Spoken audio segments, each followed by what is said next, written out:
Hello and welcome to this weekly news show. It's new, and I have no name for it at the moment. So yeah, real title will come around. But each week I'm going to try to, stick to each week. Each week we're going to have some news and comment about video games. That's what my channel's about. And I thought, what better way to start off than with talking about Xbox One. The reveal happened yesterday, and well, needless to say, I'm sure you've seen all the people complaining it was a complete and utter failure. It was completely pointless for me even sat there watching it. And I just learned that Microsoft no longer are in the console market, they are in the entertainment market. So, first of all, let's start with the tech specs, because that's what really interested me. It's going to have 8GB of RAM. Fair enough. I believe that's what the PS4 is having. Although the PS4 is having GDDR5, which is faster RAM than we've got for PCs even yet. We're going on DDR4 is the next thing we're going for PCs. I'm not sure if GDDR is faster than DDR, but I'm guessing higher number. I'm no amazing expert at RAM. I just know that DDR5 would be much faster than DDR3. It's going to have a Blu-ray. They didn't specify whether it could read dual triple layer Blu-rays or not, but hey, it's going to have a Blu-ray, which means bigger games. It's going to use 64-bit architecture like the PS4. Apparently, they said it was supercomputer architecture. They didn't mention anything about the graphics. All they basically said was, we've got 5 billion transistors. Whoa. Which really means nothing as far as I can tell. I'm no expert, but 5 billion transistors isn't, you know, quantifiable when it comes to power. What changes have they made? Well, first of all, every Xbox One, will come with a new Kinect sensor, which will have a 1080p RGB camera, just a single camera, and can detect your heartbeat. I haven't actually read up how it does this, but basically it can tell if you're frustrated. It can read your emotions, apparently, and to detect your heartbeat. It has more joints. It can actually sense the controllers in your hand instead of what the current Kinect does, where it goes, oh my god, controller in hand, what do I do? And instead of having no fingers, it's got like 2 fingers, I think. So yeah, that was a thing. It's going to come. It's not actually built into the console, which was what everyone was worried about. It's a separate unit. It's bigger and uglier than the last one. As for the controller has basically not changed at all. They've put dynamic impulse triggers in, is what they called them. I'm guessing that's analog triggers, which they already had. That, or they've gone the Sony way and they've removed the analog triggers for single press, for digital. They've got new joysticks. Don't know why, because they could. They've made it more shiny, which means it'll get dirty easier. And, well, yes. Smart Glass has been added natively to part of it as well now, so you can use your phone or your tablet or whatever to control your Xbox dashboard. Now, all in all, this is just rather disappointing, to be honest. There's nothing special. I mean, yes, the 8GB of RAM is better than the 256 it had before. And the 64-bit architecture basically makes it a PC. Speaking of which, they pulled up a point that it's actually running 3 operating systems at once. It's running Xbox operating system for video games, and it's running the Windows kernel, specifically the one they've used in Windows 8, as you could tell by the look of it. And then they're running a third one which connects the two SEs. It connects the two OS operating systems together to make them work easily. Now I can see a problem with this because they showed a demo where they basically went Xbox. They shouted at the Kinect, Xbox Game, Xbox TV, Xbox Explorer, Xbox Sci-Fi Channel, Xbox MTV, Xbox something else. And as they said, everything came up. Now I can see a problem with this. If we've got 8GB of RAM, just what my PC has at the moment, fair enough, but that's got 3 operating systems on it. Mine has 1. And if you can change things that quickly, either they've done a really good job at making very fast applications, which means they've put lots of time into it, which I highly doubt, Or it means everything's always on the RAM all the time, everything's loaded in all the time, ready to go. So that means your TV's are always loaded in, your Internet Explorer, your game is always ready, or the thing that starts up the game's always ready, and so on. Which could come into a real problem, because that means the OS is going to use up lots of RAM, of course. Of course, the biggest problem with this is the fact that they opened the thing saying we love games, and then they went on to talk about TV for an hour. Talking about how you can have this, you can make it your fantasy team, and you can watch TV, and download movies. Which I couldn't care less about, because I don't watch TV. I only watch it for the shows I like, and I wouldn't I wouldn't buy an Xbox to watch TV when I have had in my house things to do that for years. I'm not going to buy another piece of equipment for, I don't know, £400. Yeah, I'm not going to buy that. Also, I'd like to also point out how ugly the new Xbox looks. It looks like a 2001 DVD player. Yes, my mum had a 2001 DVD player, and it looked just like that, except less shiny. And shiny's not good when it comes to these things, because as we'll learn with the Xbox S, shiny stuff gets dirty really quickly. When it comes to these three OSs, they basically said there's three parts of it. The controller, the smart glass, and then the Kinect. And the Kinect is apparently what puts it all together. Which is a stupid idea, because Kinect never worked in the first place, and I don't know how Kinect 2 can work any better. For example, when you pick up the controller, Kinect will recognise that you've picked up the controller, apparently, and it will open up the game that you had in. Another system to do with the games was Xbox Live, of course. Now, they're keeping the same membership system, and they may have mentioned about how at the launch of Xbox 360 they had 3,000 servers. They've got 15,000 now, and I've heard rumours that the Xbox is coming out at Christmas time. So this year at Christmas time they have 300,000 servers. Now this means that they have a cloud content system, which is where the confusion about online always comes on, because if you're they mentioned that all your games, all your data, all your movies, all your TV is stored in the cloud. Now, to get stuff down from the cloud, you have to be connected to the internet. I read an article where CEO, I think it is, or something like that, of Xbox, basically said that you can play games offline, but the Xbox has to connect every 24 hours to the internet. So you have to have a connection every 24 hours to the internet.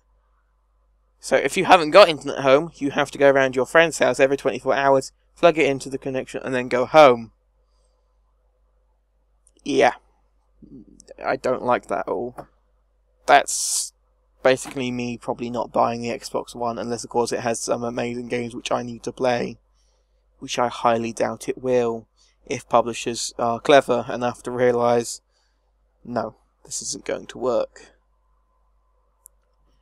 Another thing this always online crap allows to happen is that it's got built-in recording, editing and sharing tools. It's got built-in DVR basically. However, they did mention how it already had the sharing tools built in, so whether that means YouTube or it'll be Microsoft's own central thing, I have no clue. I can highly doubt that there won't be, if it is into YouTube, that there won't be any sort of branding or anything, and you won't be able to edit it in the same sort of fashion as all of the people that play Call of Duty on YouTube have. And apparently they had this weird idea where they've got asynchronous matchmaking system, which means you can play one game while you set another game to play to find a match, and then when that match has come up, that game opens, the other one goes away. Now, with 8 GB of RAM, 3 OS running on that, and 2 games.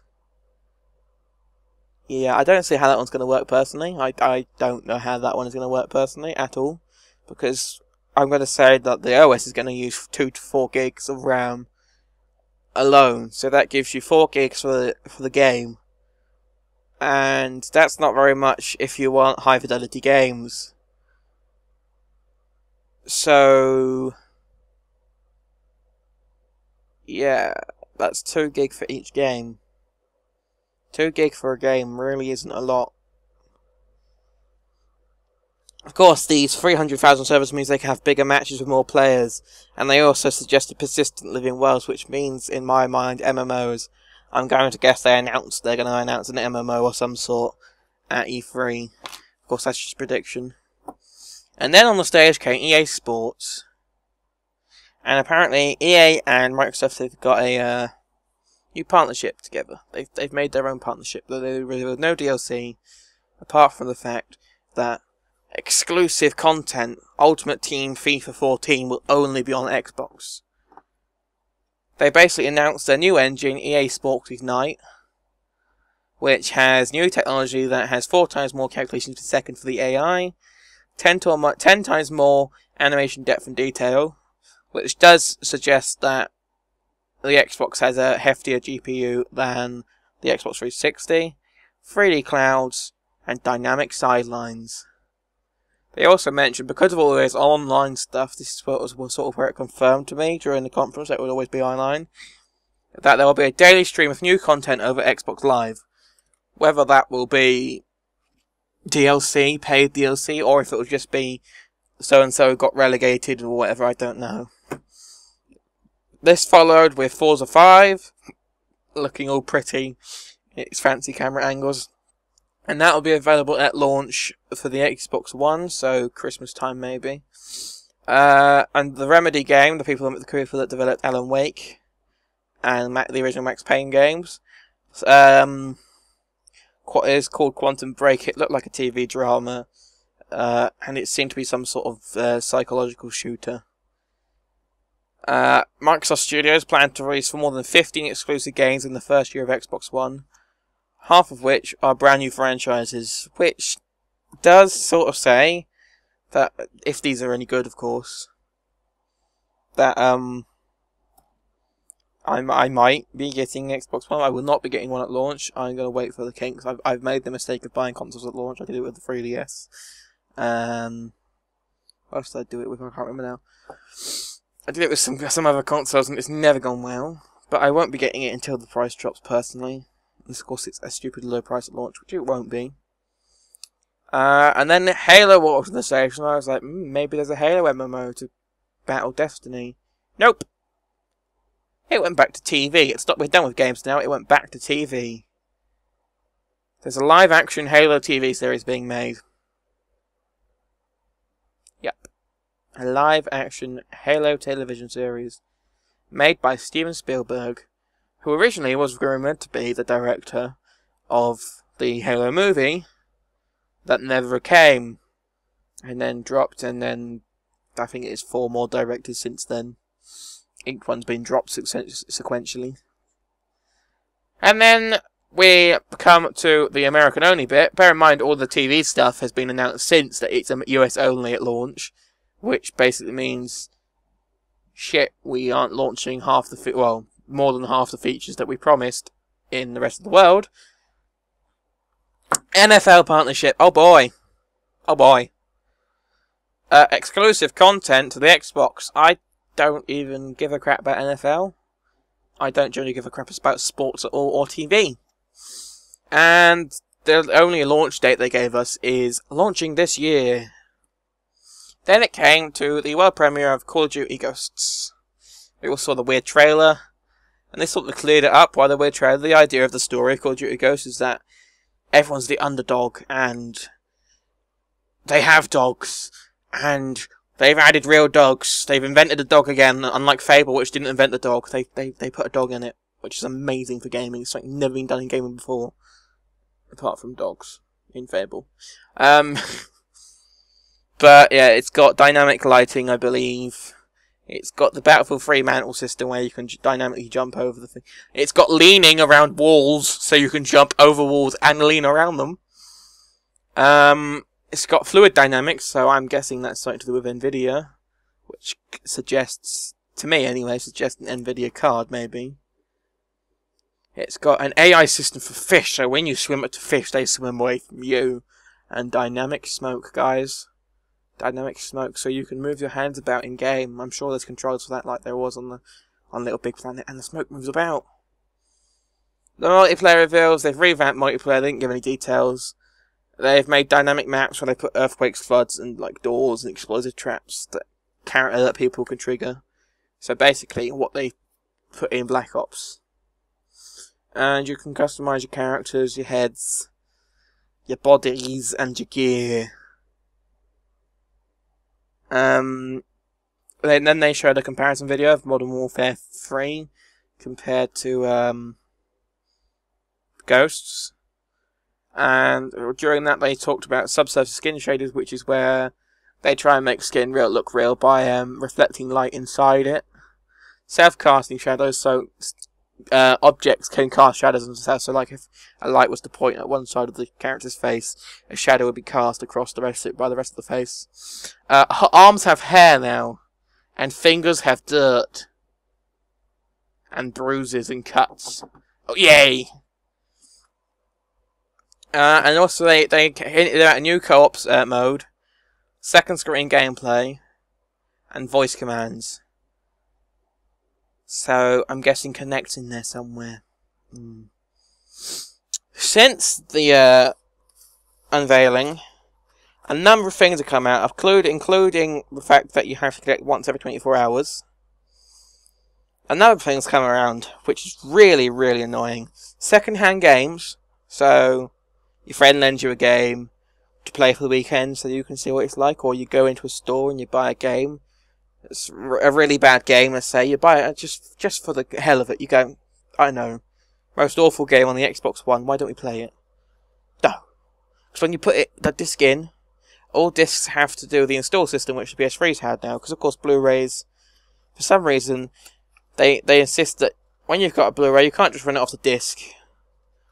I don't know if it's something to do with read speed. I know Blu-rays have a slower read speed, but they have a much higher data speed.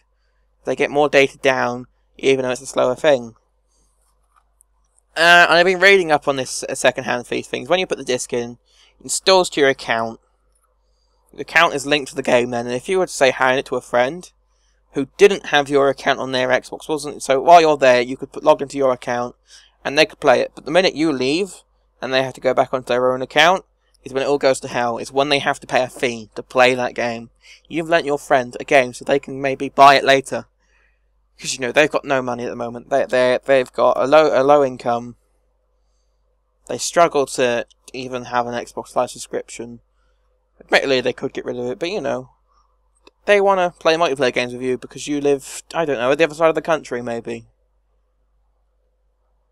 So they're trying a second-hand game from their friends to see if they can buy it and play it with you. And then up pops this window. Please pay the same price as this game will cost you. That's the only suggestion we've got, is the fact that they're going to presume that each publisher won't want the game to be bought new again. So you've already paid for this disc.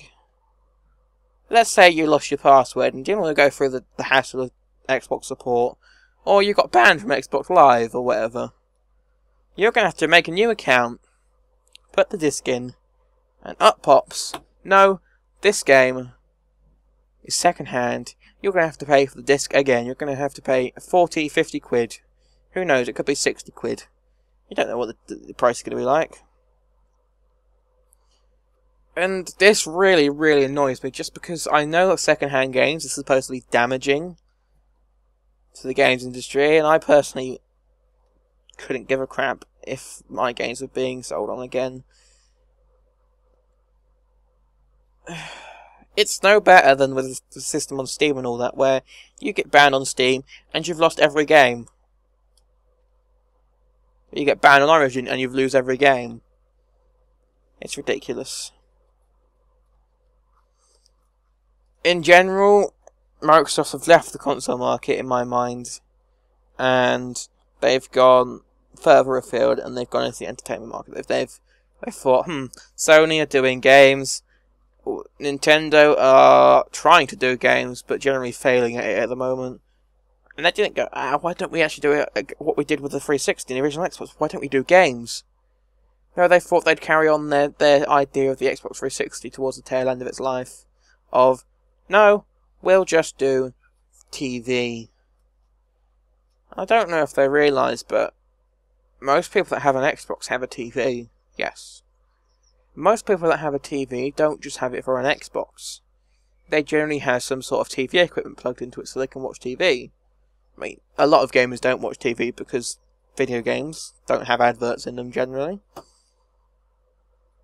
But it just doesn't make sense to me at all. Personally, I'm just a bit irked that they had a post stream where they had the actual tech, the guys that developed it on, and they kept calling it a console, and it's just not a console anymore. It's an entertainment hub, a media hub, if you will.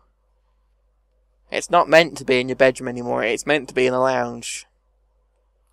Which is where video games consoles don't belong, because they're getting in the way all the time, of course. Anyway, I don't have much more to say apart from I'm highly disappointed, and the only console I'm looking at getting now is a Wii U, if the games improve, and a PS4 a while after launch when I know what sort of game lineup they have. But I don't think I'll be buying any sort of Xbox One at all, ever. And if I do, well, I have done, but I won't be buying one until the prices drop considerably. Anyway, guys, thanks for listening. I shall try and keep this a weekly thing. Each week I might bring you one piece of news or a few bits of news, depending on the news article. I'll try and look for the biggest piece of news so I can actually talk about one topic for a while. But for now, I shall be signing off. Thanks for listening. Don't forget to like the video if you enjoyed it, or if you didn't, tell me why you didn't. Just go ahead and tell me why. I don't mind criticism. Make sure it's constructive. Don't tell me because it was shit. But yeah. Just tell me why you didn't like the video. And if you want to keep up to date with all my videos, just subscribe. I don't normally do this at the end of the videos, but I think I might at the end of this news series. Just because. Thank you for listening, and I shall see you next time.